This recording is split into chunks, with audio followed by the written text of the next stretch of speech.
2-3 நாளாக நைட்டெல்லாம் ஒரே வேலை. தலைவரே ஹலோ அண்ட் வணக்கம் மக்களே, நான் தான் ஷின்சான் திரும்பி வந்துட்டேன் இன்னொரு இன்ட்ரெஸ்டிங்கான கண்டென்ட்டோட. ஆக்சுவலாக இந்த கண்டென்ட் வந்துட்டு நம்மளோட சப்ஸ்கிரைபர் ஒரு கேள்வி கேட்டிருந்தார். மேக்கெல்லாம் வந்துட்டு நிறைய பேர் ப்ரொடக்டிவிட்டிக்கு யூஸ் பண்ணுறாங்க, வீடியோ எடிட்டிங் யூஸ் பண்ணுறாங்க, எல்லாமே பண்ணுறாங்க. அதே மாதிரி விண்டோஸ் பிசியுமே வந்துட்டு அந்த விஷயத்துக்கெல்லாம் யூஸ் பண்ணுறாங்க ப்ரோ.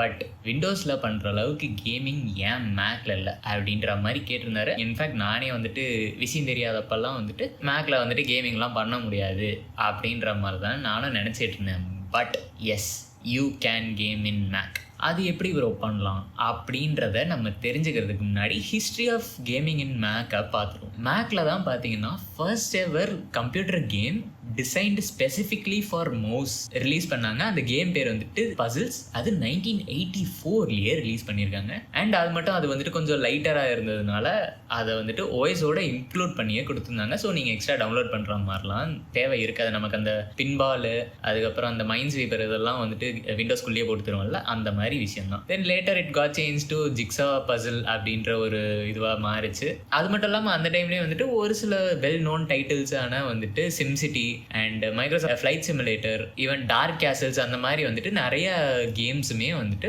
மேக்கு இருந்துச்சு. ஸோ மேக் கேமிங் வந்துட்டு was a thing back in the day. சரி ப்ரோ, அப்புறம் ஏன் இப்போ வர மேஜர் டைட்டில்ஸ் எதுவுமே வந்துட்டு அவ்வளோவா மேக்கில் இல்லை, பட் விண்டோஸில் நமக்கு நிறையவே இருக்குது. ஃபார் எக்ஸாம்பிளுக்கு பார்த்தீங்கன்னா இப்போ ஒரு மேஜர் AAA டைட்டில் ஒரு 100 டைட்டில் வந்துச்சுன்னா அதில் 5-10 டைட்டில்ஸ் மட்டும்தான் உங்களுக்கு மேக்கில் அவைலபிளாக இருக்கும். சரி, இதுக்கான காரணம் என்ன அப்படின்ட்டு பார்த்தீங்கன்னா 2 மெயின் ரீசன். ஒன்று, close source versus open source. விண்டோஸில் பார்த்தீங்கன்னா உங்களுக்கு மோஸ்ட்லி ஓப்பன் சோர்ஸாக தான் இருக்கும் அண்ட் டெவலப்மெண்ட் எல்லாமே வந்துட்டு ரொம்பவே ஈஸியாக இருக்கும். But on the other hand மேக்கில் வந்துட்டு உங்களுக்கு க்ளோஸ் சோர்ஸாக தான் இருக்கும். ஆல்தோ ஸ்விஃப்ட் ப்ரோக்ராமிங் லாங்குவேஜ் வந்துட்டு உங்களுக்கு ஓப்பன் சோர்ஸாக அவைலபிளாக இருந்தாலும் ஒரு சில பிட்ஸ் அண்ட் பாப்ஸ், ஒரு சில சின்ன சின்ன விஷயங்கள் அது எல்லாமே வந்துட்டு க்ளோஸ் சோர்ஸாக தான் இருக்கும். நீங்கள் ஃப்ரீயாக வந்துட்டு டெவலப் பண்ண முடியாது. ஃபார் எக்ஸாம்பிள் இப்போ விண்டோஸ்க்கெல்லாம் ஊர்பட்ட இண்டி கேம்ஸ் இருக்கும், ஏன்னா வந்துட்டு டெவலப்மெண்ட்டு ஃப்ரீ. இதுவே நீங்கள் டெவலப் பண்ணி லான்ச் பண்ணுறது எல்லாமே மோஸ்ட்லி ஃப்ரீ தான் நினைக்கிறேன், அது என்னன்ட்டு போடுறேன். பட் மேக்கை பொறுத்த வரைக்கும் நீங்கள் டெவலப்பர் ஆகணும்னா அதுக்கு வந்துட்டு அந்த டெவலப்பர் லைசன்ஸ்னு ஒன்று வாங்கணும், அந்த டெவலப்பர் அக்கௌண்ட் ஒன்று வாங்கணும், அந்த மாதிரி நிறைய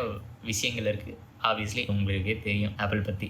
செகண்ட் மெயின் விஷயம் என்னது அப்படின்ட்டு பார்த்தீங்கன்னா ஆடியன்ஸ். மேக்கோட ஆடியன்ஸ் 90% ஆஃப் த பீப்புள் எல்லாருமே வந்துட்டு ப்ரொஃபஷ்னல் லைன் ஆஃப் ஒர்க்கில் தான் இருப்பாங்க. மோஸ்ட் ப்ராபப்ளி வீடியோ எடிட்டிங்காக இருக்கலாம், இல்லை ஒரு ஆஃபீஸ் லேப்டாப் மாதிரி இருக்கலாம், இல்லை கோடிங்க்கு யூஸ் பண்ணலாம். அந்த மாதிரி வந்துட்டு ஒரு தின் அண்ட் லைட்டாக எனக்கு போர்ட்டபுளாக இருக்கணும் அப்படின்ற மாதிரி ப்ரொஃபஷ்னல் ஆடியன்ஸ் தான் வந்துட்டு மேக்குக்கு இருப்பாங்க. ஆன் தி அதர் ஹேண்ட் விண்டோஸில் வந்துட்டு ஒரு வைட் ரேஞ்ச் ஆஃப் ஆடியன்ஸ் இருப்பாங்க, ப்ரைமரிலி கேமர்ஸ். ஏன்னா விண்டோஸுக்கு வைடர் சப்போர்ட் இருக்குது அண்ட் அது மட்டும் இல்லாமல் ஆடியன்ஸ் நிறைய இருக்கிறதுனால அதுக்கான கண்டென்ட்டுமே வந்துட்டு உங்களுக்கு நிறையவே இருக்கும். இப்போ மேக்குக்கு நீங்கள் ஒரு கேம் டெவலப் பண்ணி லான்ச் பண்ணுறதும் விண்டோஸ்க்கு ஒரு கேம் பண்ணி லான்ச் பண்ணுறதுக்கும் நான் ஒரு எக்ஸாம்பிள் சொல்கிறேன். சரி, நீங்கள் ஒரு சிம்பிளான ஒரு பசில் கேம் வந்துட்டு ஒன்று லான்ச் பண்ணுறீங்க. மேக்கில் வந்துட்டு ஒரு 10% ஆஃப் யூசர்ஸ் வந்துட்டு ஒரு கேமை டவுன்லோட் பண்ணுறாங்கன்னா ஒரு 1000 பேர் டவுன்லோட் பண்ணுறாங்கன்னு வச்சுக்கோ, அவ்வளோதான் உங்களுக்கு டவுன்லோட்ஸே வரும். இதுவே Windows on the other hand உங்களுக்கு யூசர் பேஸும் அதிகமாக இருக்கிறதுனால ஒரு 10% பீப்புள் வந்துட்டு உங்கள் கேம்ஸை டவுன்லோட் பண்ணாலே உங்களுக்கு hundreds of thousands of downloads வரும். ஸோ அதுவும் ஒரு மெயின் ரீசன். உங்களுக்கு டெவலப்பர்ஸ்க்கு இன்சென்டிவ் விண்டோஸில் அதிகமாக இருக்கிறதுனால மோஸ்ட்லி அதுக்கு ஃபோக்கஸ் பண்ணுவாங்க rather than developing for Mac. சரி ப்ரோ, ஆனால் இப்போ வந்துட்டு ஒரு சில AAA டைட்டில்ஸ்லாம் வருது. For example Assassin's Creed Shadows வந்துச்சு, பால்டர்ஸ் கேட்டு, இந்த மாதிரி நிறைய AAA டைட்டில்ஸ்லாம் வருது. அதெல்லாம் எப்படி வருது அப்படின்ட்டு கேட்டிங்கன்னா 2023 WWDCல ஆப்பிள் ஒரு சூப்பரான விஷயம் பண்ணாங்க. என்ன அப்படின்ட்டு பார்த்தீங்கன்னா அவங்களோட கேம் போர்ட்டிங் டூல் கிட்ட லான்ச் பண்ணாங்க. சரி, அந்த கேம் போர்ட்டிங் டூல் கிட்னா என்ன அப்படின்ட்டு பார்த்தீங்கன்னா உங்களுக்கு இப்போ நீங்கள் ஒரு டெவலப்பர்னா நீங்கள் விண்டோஸ்க்கு டெவலப் பண்ணால் மட்டும் போதும், ஆப்பிளுக்குன்னு தனியாக நீங்கள் டெவலப் பண்ணணும் அப்படின்ற மாதிரி அவசியம் இல்லை. நீங்கள் விண்டோஸில் இருக்கிறதே அந்த கேம் போர்ட்டிங் டூல் கிட்டில் நீங்கள் எடுத்து போட்டிங்கன்னா உங்களால் அதை ஆப்பிளுக்குமே வந்துட்டு யூஸ் பண்ணிக்க முடியும். சரி, இது என்ன ப்ரோ பண்ணுது, எப்படி அது ஒர்க் ஆகுது அப்படின்ட்டு பார்த்தீங்கன்னா ரொம்ப சிம்பிள் வேர்ட்ஸில் சொல்லணும்னா அது ஒரு டிரான்ஸ்லேஷன் லேயர் மாதிரி ஒர்க் ஆகுது. ஃபார் எக்ஸாம்பிள் நம்ம டைரக்டெக்ஸுக்கு வந்துட்டு ஆப்பிளோட மெட்டல் பிடிக்காது, சரியா? மெட்டல்னா நம்ம இது விண்டோஸில் எப்படி டைரக்டெக்ஸோ அந்த மாதிரி ஆப்பிளுக்கு வந்துட்டு மெட்டல் அப்படின்ற ஒரு சம்பவம் இருக்குது. அதனால வந்துட்டு கேம்ஸ் எதுவுமே ஒர்க் ஆகாது அதில். அதுக்காக குறுக்க வந்த கௌசிக் தான் வந்துட்டு நம்மளோட கேம் போர்ட்டிங் டூல் கிட். அவர் என்ன பண்ணுவார்னா மெட்டலை வந்துட்டு இவன் மெட்டல் இல்லை இவன் டைரக்டெக்ஸு அப்படின்ற மாதிரி கேமை வந்துட்டு பிலீவ் பண்ண வச்சு கேமை ரன் பண்ண விடுவார். இதுதான் சிம்பிளாக கேம் போர்ட்டிங் டூல் கிட்குள்ளே என்ன நடக்குது அப்படின்ற விஷயம். Although this game porting tool kid was meant for developers, நம்ம சாதாரண மக்களுமே வந்துட்டு அதை டவுன்லோட் பண்ணி யூஸ் பண்ணலாம், தப்பு கிடையாது. பட் ஸ்லைட் காம்ப்ளிகேஷன்ஸ் இருக்கும். 2-3 ஸ்கிரிப்ட்ஸ் இருக்கும். பட் அந்த ஸ்கிரிப்ட்ஸ் எல்லாமே வந்துட்டு உங்களுக்கு கிட்டப் ரிப்போஸில் அவைலபிளாக இருக்கும். நான் மேபி எனக்கு எதுவும் கிடைச்சதுன்னா அந்த ரிப்போஸை வந்துட்டு டிஸ்கிரிப்ஷனில் ஆட் பண்ண ட்ரை பண்ணுறேன். ஆப்வியஸ்லி இந்த கேம் போர்ட்டிங் டூல் கிட் வந்துட்டு உங்களுக்கு இந்த ப்ரோட்டான் இல்லை வைன் அப்படிங்கிற அந்த 2 சாஃப்ட்வேர்ஸ்க்கு சிமிலரான விஷயம் தான், same acts as a translation layer. But இது வந்துட்டு ஆப்பிளோட நேட்டிவ் டூல் கிட்டுங்கிறதுனால உங்களுக்கு இன்னுமே பெட்டராகவே ஒர்க் பண்ணும். அந்த கிராஷஸ்ஸு, பக்ஸு இது எதுவுமே வந்துட்டு இருக்காது.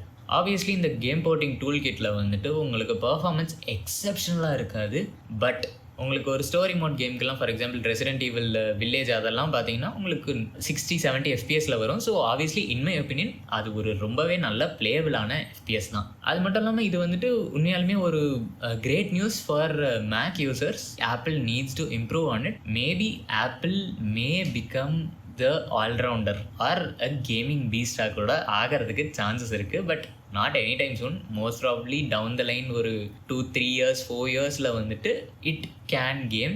பட் இந்த டைமில் இந்த பொசிஷனில் வந்துட்டு கேமிங் அப்படின்ட்டு பண்ணுறீங்கன்னா விண்டோஸ் தான் வந்துட்டு உங்களுக்கு ஆப்வியஸ்லி ரைட் சாய்ஸாக இருக்கும். ப்ரொஃபஷ்னல் திங்ஸுக்கு மேக்கு இருக்கும். பட் அகெயின் மேக்கில் கேமிங்கும் பண்ணலாம். ஸோ இதுதான் மக்களே, நான் வந்துட்டு இந்த விண்டோஸ் வர்சஸ் மேக்கை பற்றி பேசணும்னு நினச்சேன் இன் திஸ் கேமிங் டிபார்ட்மெண்ட்.